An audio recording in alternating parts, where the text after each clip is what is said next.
Welcome, travelers, to Terrors in the Wild, where the line between myth and reality blurs in the darkest corners of the earth. Here, we unravel the most terrifying cryptids, dive deep into chilling horror stories, and explore the mysteries that haunt the wilderness. From shape-shifting monsters to forgotten legends, we uncover the creatures and tales that lurk just beyond the reach of human understanding. So, keep your wits sharp, hit that subscribe button, and prepare for a journey into the unknown. The wild is waiting, but beware. It's not just the animals you should fear.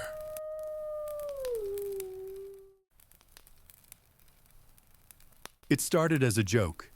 A group of 6 teenagers, Max, Jordan, Emily, Zoe, Caleb, and Rachel, had gathered for a weekend retreat at Zoe's family's cabin in the woods near Black Hollow.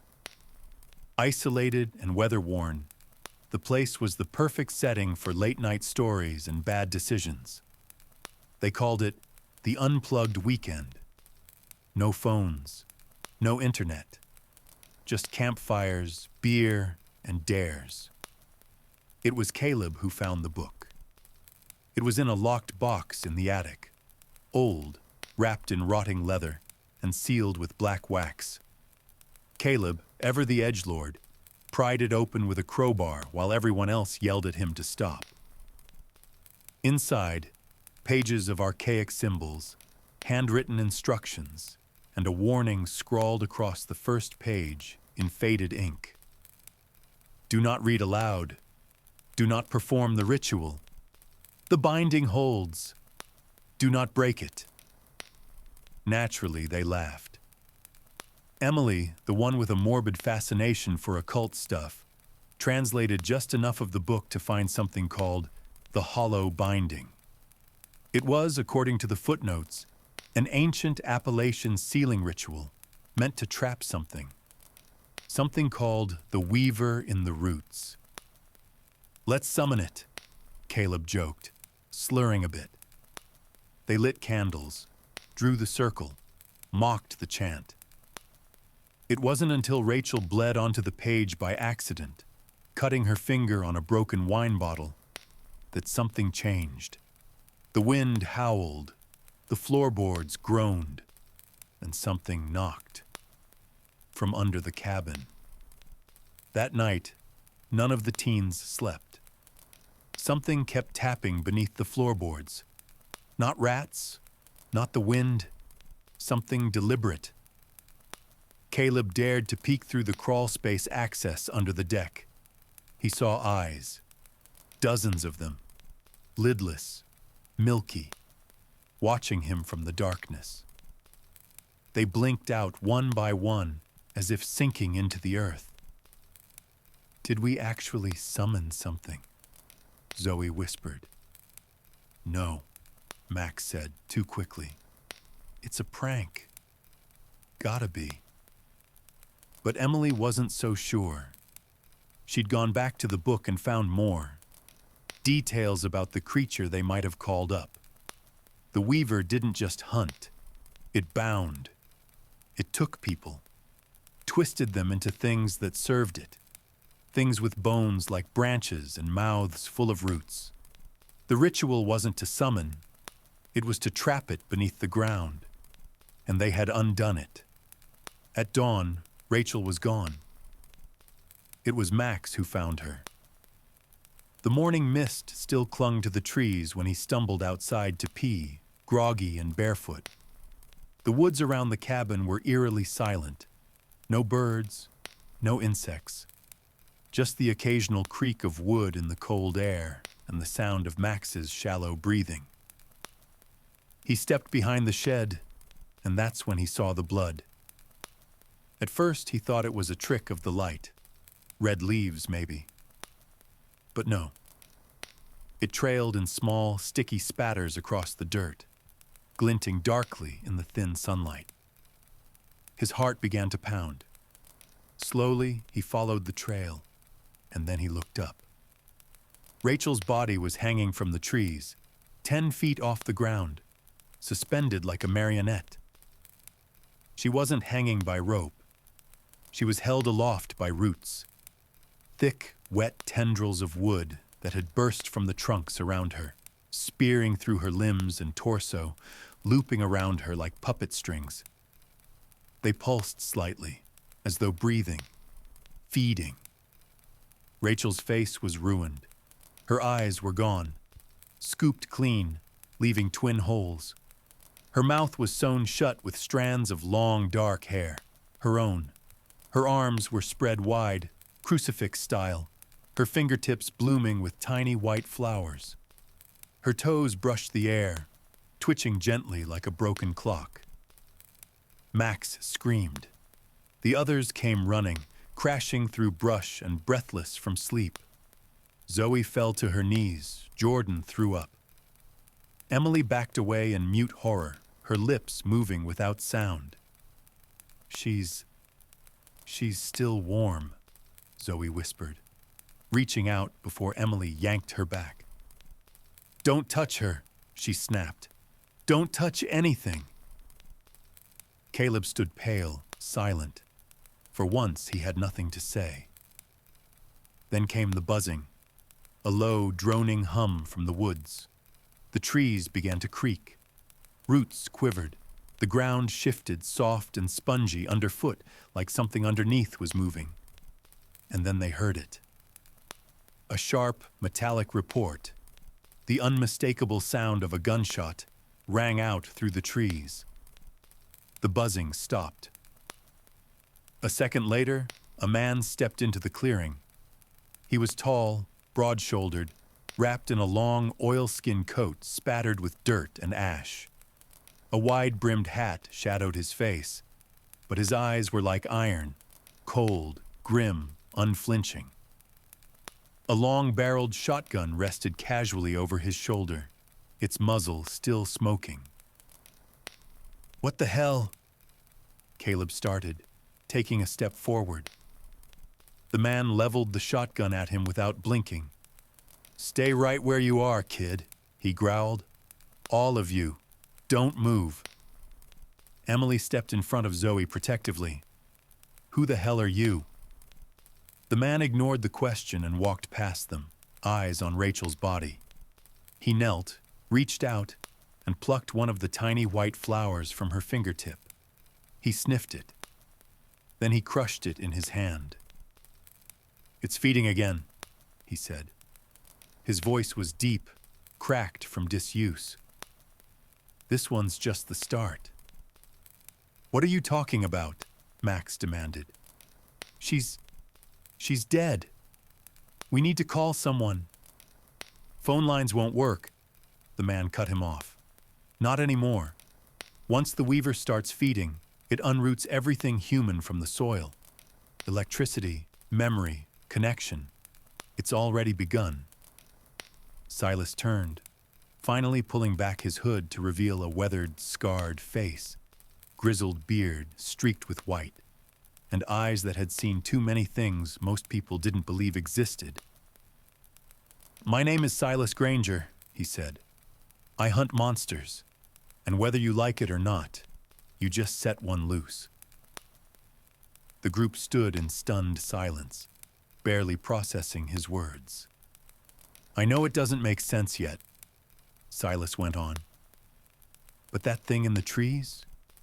That's not your friend anymore. That's a warning. A message from something ancient. Something hungry. Something you woke up when you broke the binding. Emily stepped forward, trembling. The book, she whispered. The ritual. We didn't think it would. We thought it was just for fun. Silas's expression darkened. You think this is fun? He snapped. You ever hear of the Briar Glen Massacre? 40 people vanished in 1976. Roots took them, wore their skin, walked around like puppets for days before someone burned the town to the ground. None of them spoke. He pointed at Rachel's body, still swaying gently in the breeze. That's your first lesson. The weaver doesn't kill. It claims. The cabin felt smaller now. After they fled the woods, bolting like panicked deer back to the house, the silence became unbearable. They sat on the worn couches and sagging chairs, the air thick with fear and the metallic stench of blood still clinging to their clothes. Nobody spoke. Silas moved with grim purpose. He sealed every door and window with thick lines of salt from the heavy pouch he carried.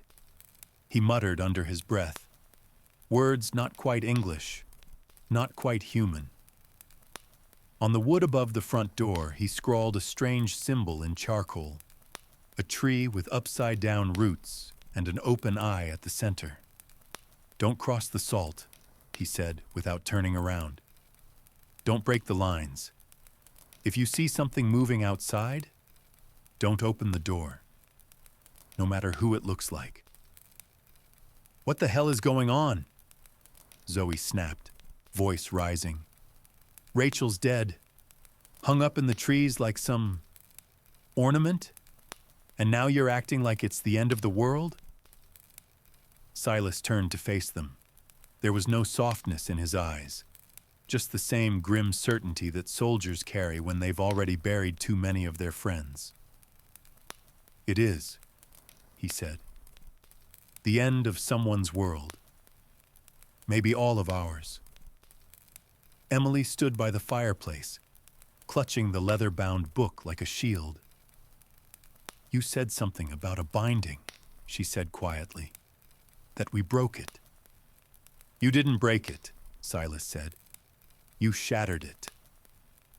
He walked to the center of the room, pulled a chair out, and sat with a slow, creaking exhale.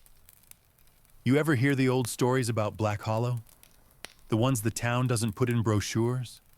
About the people who vanish, about the trees that whisper, about folks who wander off trail and come back with empty eyes and someone else's voice?" Zoe shook her head slowly. Caleb stayed silent. Silas leaned forward. "There's a reason this land was avoided by the Cherokee. A reason the settlers built their first church here facing away from the woods. Something lives under the hollow. The Weaver." He let the name hang in the air. "It's not a ghost, not a demon. It's older, something that doesn't belong in this world, but found a way to anchor itself here centuries ago. It feeds on people, twists them, grows its puppets from skin and bone. It doesn't just kill, it takes." "The binding," Emily said. "It was a prison?" Silas nodded. "It took 3 blood rituals, 2 deaths, and the names of 6 people erased from history to seal it last time. My great-grandfather was one of them. That book you found," he jabbed a finger at it, "was the lock. You cut it open. You read the words. You fed it blood." Jordan's voice cracked. "But it was an accident. Rachel just cut herself. She didn't mean to." "The Weaver doesn't care about intentions," Silas said flatly. "It only cares about invitations. You opened the door, and now it's loose." A long silence fell over the group. Zoe rubbed at her arms, her skin crawling. So what do we do? How do we put it back?" "You don't," Silas said. "Not without paying the price." Max, finally snapping out of his stunned silence, stood up. "What price?" "We didn't know. This isn't our fault." Silas rose to his feet with surprising speed and shoved a finger into Max's chest. "You played with death like it was a party trick. That girl's blood is on all your hands." Max staggered back, ashamed and furious. Silas let the anger drop from his voice. He looked suddenly older. "I'm not here to scold you. I'm here to stop this, because it won't end with Rachel." He turned toward the window. The trees were still again, but it was a false stillness. a hunter's silence. "It starts with whispers," he said. "You'll hear them at night. Roots creaking beneath your bed. Dreams filled with ash. Then it sends its mockeries. People you know. People it's wearing. Their faces, their voices. But they're hollowed out. Stuffed with vines." Emily hugged herself tighter, her knuckles white around the book. "We burn it," Caleb said suddenly. "The book. We destroy it." Silas shook his head. "Number, that book's the only way to seal it again.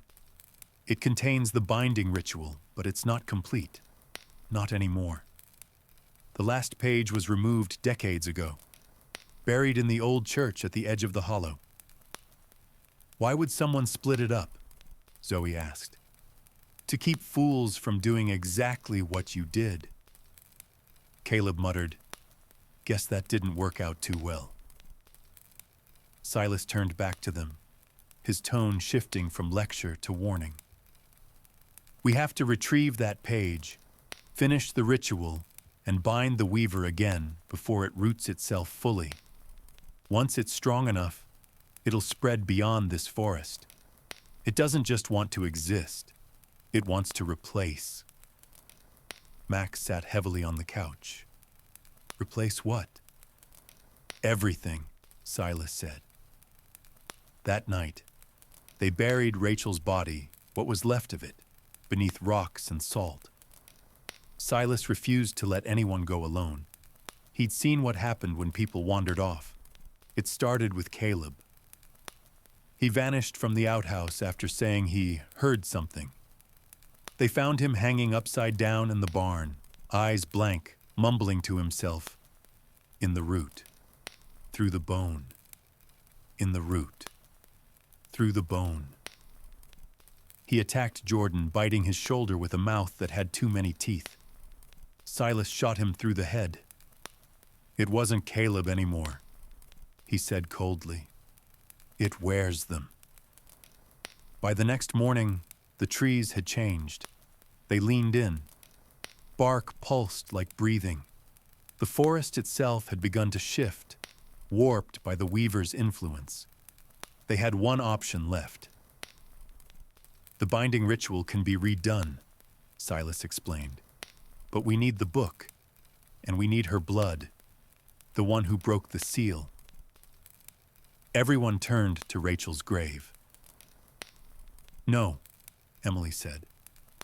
"I was the one who read it. It was my translation. It should be me."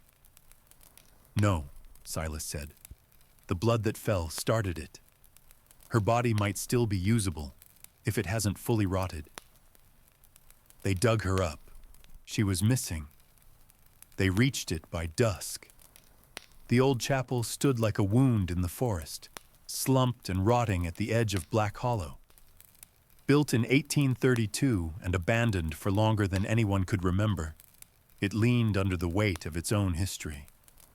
Its spire broken, its doors askew.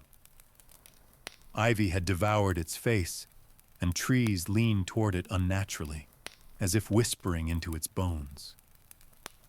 "This is it," Silas said grimly, stopping just short of the overgrown gate. "Keep your eyes open, and don't step off the path. The ground here isn't right." Max squinted at the church. "It looks empty." "It isn't," Silas replied. Inside, the air was thick, like syrup in their lungs. Dust motes floated in the dim amber light slipping through the cracked, stained glass, which depicted scenes not found in any holy book. Trees devouring men, tongues growing from roots. A woman's face stretched across a canopy of branches. Emily clutched the book tightly as they moved down the main aisle. Every footstep echoed too loudly. Every pew was warped and blackened, as if something had been burned away but left no ashes. The altar was made of stone, not wood like the rest, and covered in carvings that shifted when you looked too long. Silas moved to it without hesitation. reaching into the back of a hollowed crucifix. His fingers found a hidden latch. A groan of ancient hinges echoed through the chapel as a panel in the floor creaked open. Beneath was a staircase, leading down. "Nope," Caleb said, backing away. "Nope. Underground churches? That's how horror movies start." "This isn't a movie," Silas said. "This is how the world ends." Zoe smacked Caleb on the arm. "We came this far." Reluctantly, they descended.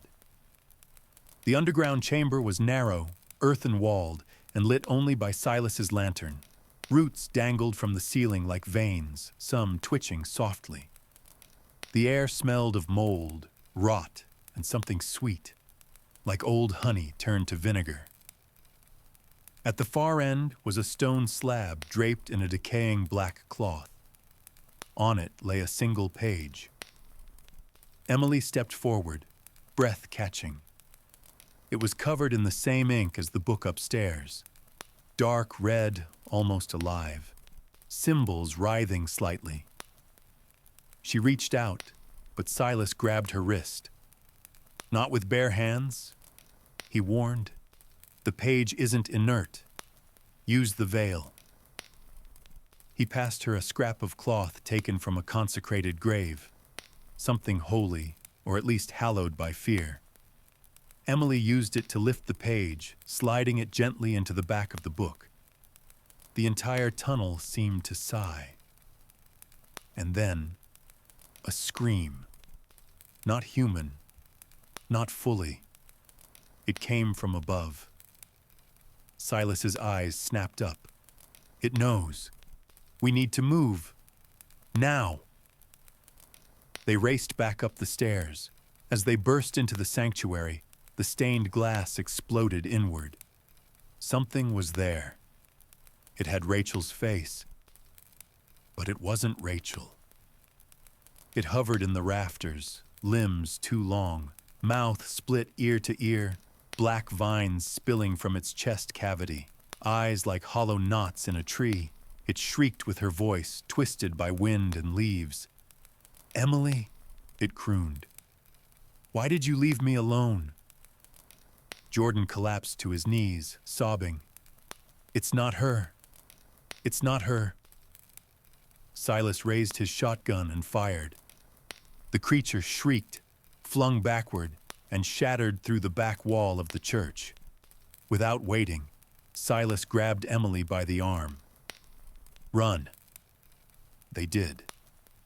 Behind them, the church groaned once, like a final breath, and then collapsed inward, swallowed by roots. They reached the edge of Black Hollow by moonlight. The trees there didn't grow. They reached. Tall and thin and blackened at the base, they leaned toward each other like conspirators. The air was thick with moisture, the ground slick and pulpy, every step squelched. Every sound was swallowed. "The heart of it is dead center," Silas said, checking his gear. "That's where we set the circle. That's where we seal it." Caleb looked pale.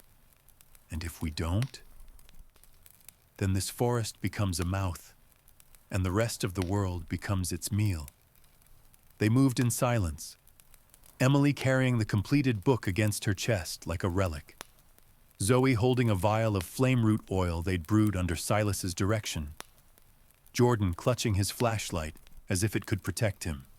Max walked near the back, eyes wide, ears straining for sounds that didn't belong. They passed the first effigies after 20 minutes. Bodies, or things pretending to be, hung from trees like ornaments. Human shapes wrapped in bark and moss, faces skinned into masks, some with arms that bent the wrong way. Their eyes moved. Their heads turned as the group passed.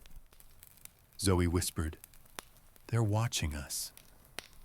"They're warning us," Silas corrected. "We're getting close." The forest pulsed with unnatural rhythm. The trees shifted, the path narrowed. And finally, They reached a clearing. The hollow.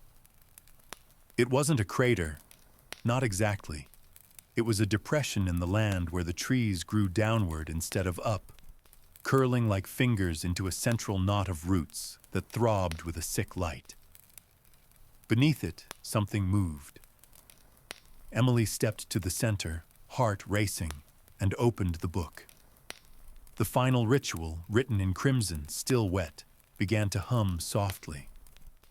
"We start now," Silas said. "Form the circle. No matter what happens, no matter what you hear, don't leave it." They poured salt, lit candles of bone wax, drew the symbols in their own blood. Then Emily spoke the first words, and the forest screamed. Roots burst from the earth, shapes twisted from the trees, mockeries of human form, each wearing a familiar face. Rachel, Emily's mother, Zoe's little brother, Caleb's childhood dog, its mouth split and eyes bleeding. Each called to them in voices sweet and familiar. "Come home. Let us in. It's not too late." Jordan nearly stepped out of the circle. Max yanked him back just in time. Emily's voice wavered, but she kept reading. Her hands trembled. The ground cracked. From the center of the hollow, the weaver rose, a tower of roots, eyes scattered across its surface like barnacles, a mouth that stretched wide and deep, filled with bone. It let out a sound like 1,000 trees dying at once. Silas drew the knife. "The final line," he said. "It needs blood. His own." Without hesitation, he slit his palm and pressed it to the center of the sigil. The weaver shrieked, not in pain, but in rage. It began to unravel, roots thrashing, puppets screaming. The air itself seemed to rip. Emily screamed the final word. There was light, pure, white, and terrible. And then, silence. The hollow was still. Where the weaver once stood, only a crater of blackened earth remained, pulsing faintly like the cooling embers of some ancient, monstrous fire. The roots had withered. The puppets had collapsed into piles of ash and bone. The forest, silent and stunned, held its breath. Emily lay flat on her back, gasping, the book clutched to her chest. Her lips were cracked and bleeding from chanting. Her voice was gone. Her mind buzzed with fragments of words that didn't belong to any language she knew. Zoe was kneeling beside Jordan, who had collapsed, eyes open and staring. He was alive, but barely. Whatever strength he had left had poured out with his screams. Caleb knelt just outside the circle, rocking slightly, whispering, "It's gone. It's gone." Like a child trying to convince himself the monster under the bed had vanished for good. And Silas. Silas lay at the center of the sigil, unmoving. His hand still rested on the blood seal, fingers curled, eyes half-lidded and distant. The lines of the ritual had burned themselves into his skin, jagged scars that glowed faintly red before fading to black. The forest had taken from him what it needed. Emily crawled to him, her throat raw. "Silas?" No response. She touched his face. It was warm. Then he coughed, a ragged, wet sound that felt too human, too real in the silence. He opened his eyes. "They always ask," he rasped, "what the price is." Emily helped him sit up slowly, the others gathering around. "We paid it," she said. "Didn't we?" Silas looked around, nodding weakly. "The hollow is sealed. The weaver's been bound again. For now. Maybe for a long time. Maybe not." Zoe glanced at the scorched crater. It didn't die. No, Silas said. It can't. Not really. But it can be starved, forgotten, buried. Max stepped forward. So we go? Back to town? Back to normal? Silas smiled grimly. You don't go back. Not the same. He stood, groaning as his bones protested, and looked at the horizon. The first hints of dawn were breaking. The forest, slowly, was awakening to life again. Birds began to sing, tentative at first, then louder, reclaiming the trees. You kids lived, Silas said. Most don't. There was a weight to that truth. They made their way out of the hollow, silent and broken in different ways. Behind them, the trees whispered, but they no longer leaned. They simply stood. It took 2 days of walking to find the ranger station. The power was out, phones still dead. But help came. The authorities found no sign of Rachel's body, no evidence of the church, no record of the clearing Silas described. The hollow, if it had ever been there, was now just a tangle of forest with no path and no light. They said it was trauma, mass hysteria, a tragedy brought on by bad mushrooms, isolation, and shock. Emily never corrected them. Months passed. Zoe dropped out of school and moved to the coast. She didn't talk much. She never went near the woods again. Caleb found religion, not the comforting kind, but the kind whispered in corners and written in spirals. He burned every tree in his backyard and refused to explain why. Jordan never spoke again, not a word. He smiled sometimes, but his eyes were vacant, like someone else was still looking out. Max got tattoos of runes he didn't understand. He wore silver rings, carried salt in his pocket. He never laughed without checking the trees first. As for Emily, she kept the book. She wrapped it in chains and buried it in concrete under her basement. But sometimes, late at night, she heard rustling in the walls.